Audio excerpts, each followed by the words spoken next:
வணக்கம் நேயர்களே. நம்ம இன்னைக்கு பேச போறது எல்லார் வீட்லயும் பாத்தீங்கன்னா சிங்கிள் சைல்டு ஒரு சில வீட்ல இருக்கு. பட் நிறைய வீடுகள்ல ரெண்டாவது குழந்தை நீங்க பிளான் பண்ணிருக்கலாம், இல்ல பிரெக்னெண்டா இருக்கலாம். முதல் குழந்தையை எப்படி ரெண்டாவது குழந்தையோட அரைவலுக்கு நம்ம ப்ரிப்பேர் பண்ணலான்றதை இன்னைக்கு பேசலாம். ஃபர்ஸ்ட் விஷயம், குழந்தை தான். ஸோ அவங்க பெரியவங்களா இருந்தாலும் சரி, சின்னவங்களா இருந்தாலும் சரி, அவங்களுக்குன்னு சில தேவைகள் இருக்கும். எல்லா குழந்தையும் நம்மளோட அட்டென்ஷன், நம்ம அவங்கள கவனிக்கணுன்றது ஆசைப்படுவாங்க, நம்ம அவங்கள பாராட்டணுன்றது ஆசைப்படுவாங்க. மூணாவது, நம்ம அவங்க செய்யக்கூடிய செயல்களோ அவங்க எப்படி இருக்காங்களோ அதை நம்ம கவனிக்கணுன்றது ஆசைப்படுவாங்க. ஸோ இந்த 3 நீட்ஸும் உங்க பெரிய குழந்தைக்கும் இருக்குன்றது எப்பவுமே ஞாபகம் வச்சுக்கோங்க. ரெண்டாவது விஷயம், நீங்க as early as possible, நீங்க இப்போ உங்களுக்கு பிரெக்னன்சி டெஸ்ட் பாசிட்டிவ் ஆனதுல இருந்தே நீங்க குழந்தைக்கு இதை ப்ரிப்பேர் பண்ணலாம். அதுக்காக நீங்க என்ன பண்ணக்கூடாதுன்னா, இங்க பாரு இன்னொரு குழந்தை வரப்போது, உன் டாய்ஸ் எல்லாம் நீ கொடுக்கணும் அப்படின்ற லெவல்ல போனீங்கன்னா குழந்தை பயந்துடும்.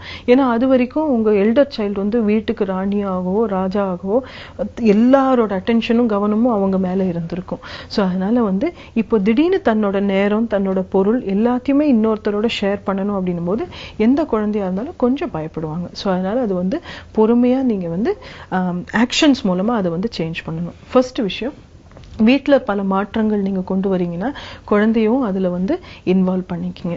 ரெண்டாவது, நீங்க டெலிவரிக்கு போகும்போது குழந்தை எங்க விட்டுட்டு போக போறீங்களோ அந்த பர்சன், இப்போ அப்பாவோட விட்டுட்டு போக போறீங்க, இல்ல உங்க கூட உங்க அம்மா வீட்டுக்கு கூட்டிட்டு போறீங்க அப்படின்னா குழந்தைய அந்த சிச்சுவேஷனுக்கு முதல்ல இருந்தே பழக்கப்படுத்திடுங்க. திடீர்னு கடைசி நிமிஷத்துல ஒரு 15 நாளுக்குள்ள குழந்தை அட்ஜஸ்ட் ஆகணும் அப்படின்னா அவங்களால அட்ஜஸ்ட் பண்ண முடியாது. முதல்ல இருந்தே அவங்க அப்பாவை குளிக்க வைக்கிறது, சாப்பிட வைக்கிறது, இந்த மாதிரி சின்ன சின்ன ஹேபிட்ஸ்ல டெவலப் பண்ண விட்டுருங்க. ஏன்னா கடைசி நிமிஷத்துல எல்லாத்தையும் நீங்க சடனா உங்க அப்பா கிட்டயோ இன்னொரு பர்சன் கிட்டயோ உங்க அம்மா கிட்டயோ கொடுத்துட்டீங்க அப்படின்னா குழந்தையால அந்த புது பர்சனையும் அட்ஜஸ்ட் பண்ண முடியாது. உங்ககிட்ட இருந்து பிரிஞ்சிருக்கிற பயம் ரொம்ப அதிகமாயிடும். இது விரல் சுப்புறதாவோ இல்ல நெகம் கடிக்கிறதாவோ ஆங்ஸைட்டி பிஹேவியரா மாறுறதுக்கு நிறைய வாய்ப்புகள் இருக்கு. மூணாவது விஷயம், நீங்க என்ன செய்யணும் அப்படின்னா, ரெண்டாவது குழந்தை பிறக்க போகுது அப்படிங்கறத மெதுவா கதைகள் மூலமா குழந்தைக்கு சொல்லி, இது நம்ம குடும்பத்துல ரொம்ப ஒரு அழகான ஒரு மாற்றத்தை கொண்டு வர போகுது அப்படிங்கறது முதல்ல இருந்து கொண்டு வாங்க. இதுல நீ எப்பவுமே ரொம்ப இம்பார்ட்டன்டான ஒரு பிளேஸ்ல இருப்ப, அந்த குழந்தையும் அதே லெவல்ல இருக்குன்றதையும் நீங்க சொல்லிடுங்க. நீதான் கண்ணு, நீ எப்பவுமே எனக்கு பெட்டா இருப்ப, அந்த குழந்தை சும்மா தான் வருதுன்ற மாதிரிலாம் வித்தியாசம் காட்டிடாதீங்க. 2 பேருமே எப்பவுமே ஈக்குவலா இருப்பாங்க. அவங்களுக்குள்ள அந்த அட்ஜஸ்ட்மெண்ட் வரும்ன்றது நீங்க புரிஞ்சுக்கணும். நாலாவது விஷயம், இதுல குழந்தை பிறந்ததுக்கு அப்புறம் நீங்க சர்டன் சேஞ்சஸ் கொண்டு வரணும். அந்த டெலிவரிக்கு போகும்போது நீங்க ஹாஸ்பிட்டல் போறீங்க அப்படின்றது குழந்தைக்கு பொறுமையா எடுத்து சொல்லுங்க. நிறைய டைம்ஸ் குழந்தைங்களுக்கு ஹாஸ்பிட்டல் அப்படின்னா மோசமான இடம், அங்க வேக்சினேஷன் போடுவாங்க, உடம்பு சரியில்லைனா தான் போவாங்க அப்படிங்கறதெல்லாம் குழந்தைக்கு பதிவாயிருக்கும். ஸோ நீங்க திடீர்னு அம்மா ஹாஸ்பிட்டல் போயிருக்காங்க அப்படின்னீங்கன்னா உங்க குழந்தை ரொம்ப பயந்துடும். ஐயோ அம்மாக்கு ஏதோ ஆயிடும், திரும்ப வரமாட்டாங்க. ஏன்னா அந்த ஏஜ்ல குறிப்பா ரொம்ப யங் சில்ட்ரனா இருந்தா கற்பனை விளையாட்டுல அவங்களா அந்த கற்பனையை நிறைய டெவலப் பண்ணிப்பாங்க. ஸோ நீங்க சொல்றதே குழந்தை புது குழந்தை ஹாஸ்பிட்டல்ல தான் பிறக்க போகுது, அங்க இருந்து கூட்டிட்டு வருவாங்க, அம்மா நல்லா தான் இருக்காங்க அப்படிங்கறது குழந்தைக்கு சப்போர்ட் பண்ணி கொடுக்கணும். நெக்ஸ்ட் விஷயம் என்னன்னா, குழந்தை பிறந்ததுக்கு அப்புறம் வீட்டுக்கு நிறைய கெஸ்ட் வருவாங்க. அந்த மாதிரிலாம் இருக்கும்போது உங்களுக்கு தெரிஞ்ச கெஸ்டா இருந்தா பெரிய குழந்தைக்கும் கிஃப்ட் எடுத்துட்டு வர சொல்லுங்க. ஏன்னா அவங்க யூஸ்வலா சின்ன குழந்தைக்கு ஏதாவது கிஃப்ட் எடுத்துட்டு வருவாங்க. பெரிய குழந்தைக்குமே சில கிஃப்ட்ஸ் வாங்கிட்டு வர சொல்லுங்க. இல்லைன்னா நீங்க முதல்லயே பெரிய குழந்தைக்கு பிடிச்ச மாதிரி ஒரு 2-3 கிஃப்ட் வாங்கி வீட்டுல வைங்க. அந்த புது கெஸ்ட் வீட்டுக்கு வரவங்க கிஃப்ட் கொண்டு வரலன்னா கூட நீங்க அந்த கிஃப்ட் அவங்களுக்கு எடுத்து கொடுக்கலாம். சோ என்ன ஆகுதுன்னா 2 பேருக்கும் ஏதோ கொண்டு வந்திருக்காங்க அப்படிங்கிற ஒரு ஃபீலிங் இருக்கும். ரெண்டாவது விஷயம், எங்கெல்லாம் முடியுமோ சின்ன குழந்தைய பாத்துக்கிறதுக்கு பெரிய குழந்தைய இன்வால்வ் பண்ணுங்க. எல்லா விஷயத்திலயும் இல்ல, சின்ன குழந்தைய பெரிய குழந்தைய சின்ன குழந்தைய பாத்துக்கிறதுக்கும் சில ஏரியாஸ்ல யூஸ் பண்ணுங்க.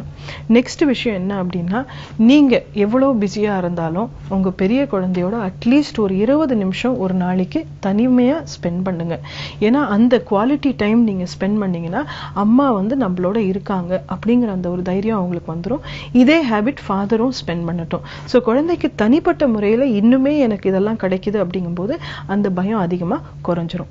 சிப்ளிங் ரைவல்ரி, எப்போ இது பிரச்சனையா இருக்கு அப்படின்னு உங்களுக்கு தெரியும்னா, ரொம்ப அதிகமா பெரிய குழந்தை வந்து சின்ன குழந்தைய பார்த்துக்குச்சு அப்படின்னா அது ஒரு பிரச்சனை. ஏன் அப்படின்னா அம்மா அப்பா வந்து நான் சின்ன குழந்தைய பார்த்துக்கிட்டாதான் அவங்க வந்து என்ன நேசிப்பாங்கன்றது இவங்க மனசுல தவறான ஒரு கருத்து வந்துடும். அதுவுமே ப்ராப்ளம். மற்றபடி ஏற்கனவே டெவலப் ஆன habit, toilet habits, eating habits, மற்றபடி வந்து ஸ்டடீஸ்க்கு உண்டான ஹேபிட்ஸ் எல்லாம் ஒரு லெவலுக்கு டெவலப் ஆயிட்டு ரிவர்ஸ் ஆயிடுச்சுன்னா ரிக்ரெஷன் அப்படின்னு சொல்லுவோம். இதுக்கு என்ன காரணம் அப்படின்னா, பெரிய குழந்தை பார்க்குது, அம்மா வந்து சின்ன குழந்தை வந்து யூரின் போயிடுச்சு, மோஷன் பாஸ் பண்ணிடுச்சுன்னா அம்மா கிளீன் பண்றாங்க, அம்மாவே அதை குளிக்க வைக்கிறாங்க, அம்மாவே சாப்பாடு ஊட்டுறாங்க. இதெல்லாம் பார்க்கும்போது நம்மளும் அந்த லெவலுக்கு போயிட்டா நம்மள பார்த்துப்பாங்க அப்படின்னு ஒரு சில குழந்தைங்க ரிக்ரெஸ் ஆகுவாங்க. ஸோ அப்போ அந்த மாதிரி இருந்தா நீங்க கண்டிப்பா அந்த சைல்டுக்கு வந்து பிளே பேஸ்ட் தெரப்பி இல்லைன்னா கவுன்சிலிங் கண்டிப்பா கொடுக்கணும்.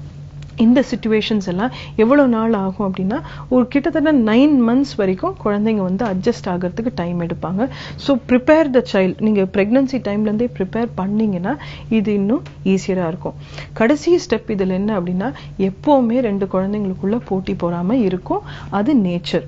அது வந்து அவங்களுக்கு கண்டிப்பா இருக்கணும். அவங்களுக்கு சுய மதிப்பு ஏறுறதுக்கும் சமூக வளர்ச்சிக்கும் ரொம்ப அவசியமானது. ஸோ அதனால அந்த பொறாமையும் இந்த டைம்ல இருக்கக்கூடிய ஆங்ஸைட்டியும் கன்ஃபியூஸ் பண்ணிக்காதீங்க. மீண்டும் திரும்ப சந்திக்கலாம்.